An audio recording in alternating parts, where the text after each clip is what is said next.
Hello everyone, this is Aryan from More Than Just a Game, and this is another chapter from our Unreal Engine 0 to Hero tutorial series. In this video, we will cover what project settings and plugins are and why you should use them and how you can use them. So first of all, we have plugins. You can, on the toolbar, select Edit and then open up Plugins.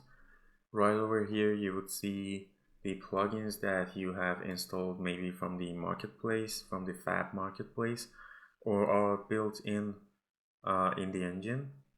Basically, under the installed, you would see the ones that you have installed from marketplace, and under built-in, you would see the plugins that are built in the Unreal Engine. Each of them have like a specific purpose. Each of them serve a specific purpose, and because there's close to 600 of them, we probably can't go over all of them. But depending on what the purpose of your project is, or what you want to add to your project, what you want to do, you can select it. You can probably find it looking for the category of like the plugin that you want, and then you can select toggle this check right over here, and then you have to restart the project so that this change is applied. And then for most of them there is a documentation you can visit if you press the link right over here. And there are some great plugins on the marketplace too. You can check them out. You can go to Fab Marketplace and look for what you want to do, and there's probably someone who has done that before and is selling the plugin to you, and sometimes it's even free, so it's worth checking out. But the purpose for plugins, generally speaking, is that you make your code logic more modular, so you wouldn't have to write the same code each time for each of your projects.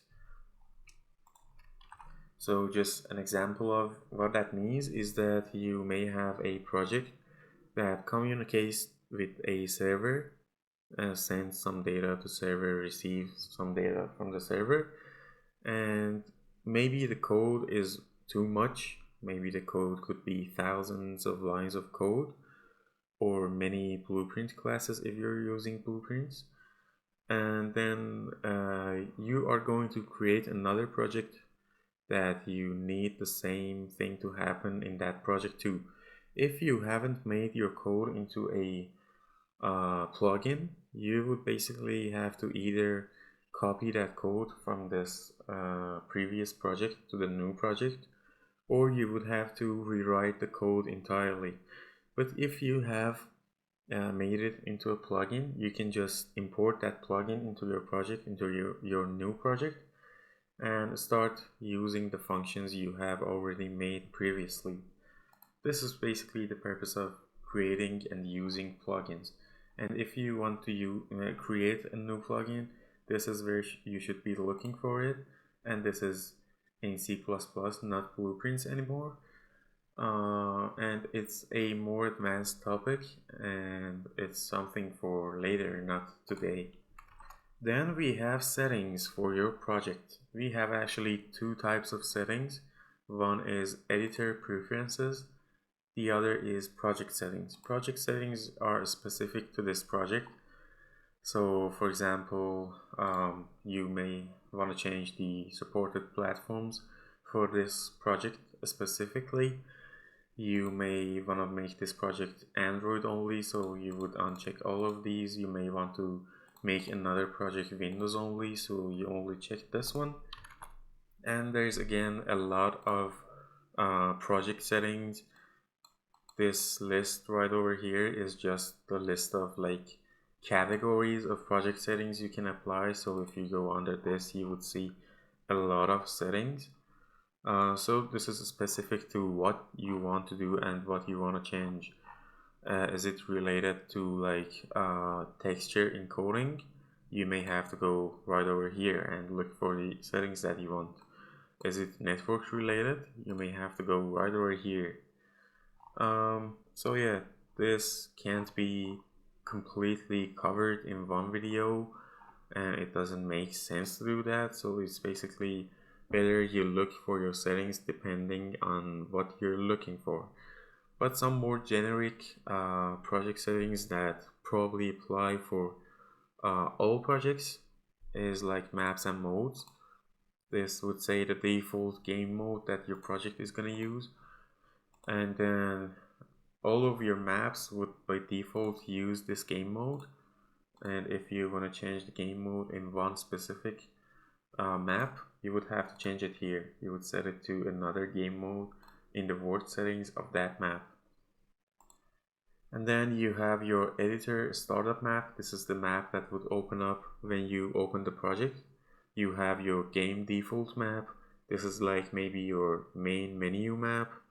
This is the map that would boot up when the player opens the game.